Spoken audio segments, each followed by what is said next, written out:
Hey guitar engineers, Desi Cerna here. I want to talk to you about the pentatonic scale. This is one of the most commonly used scales in popular music. It's used to play riffs and melodies and guitar solos and to do fun things like what I just played there a moment ago. Now, the idea here is that you familiarize yourself with the shapes that the pentatonic notes make on the fretboard. These are called scale patterns. And you can work them out and practice playing through them and picking them.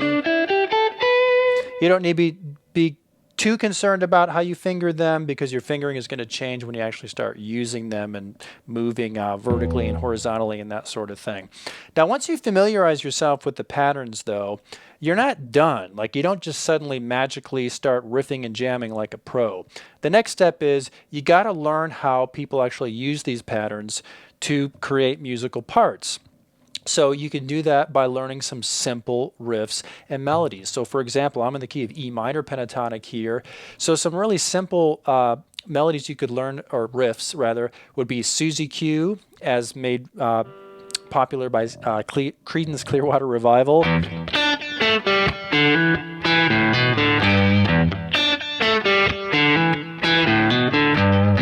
In fact, John Fogerty wrote several hit songs that featured a pentatonic riff. Green River would be another one.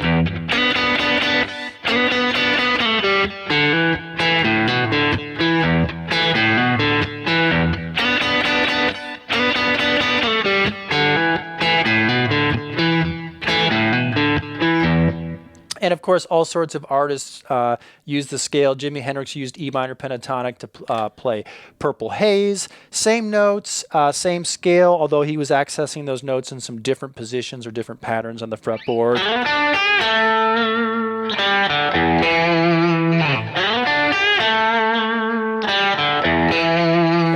The Eagles used this same scale to play the riff to Life in the Fast Lane.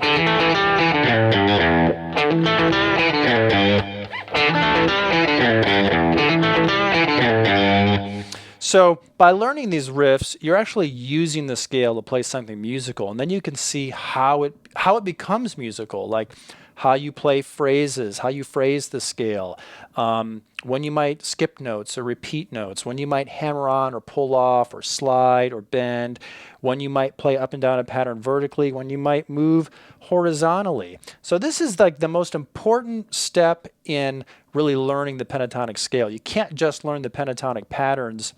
You need to see how other players actually use them in music, and you do that by learning those parts from the music. This is how all famous guitar players got good at riffing and soloing. In the old days, you had to just turn records on and try to figure it out by ear, but now, of course, we have access to tablature and YouTube videos and videos like this that can really help us out and help you learn songs. And then as you build up a repertoire of all of these different techniques and phrases and melodic ideas, then you kind of have a repertoire that you could begin to improvise with, where if you wonder how is it that someone can just pick up a guitar, you can give them a key and they can just start riffing and jamming.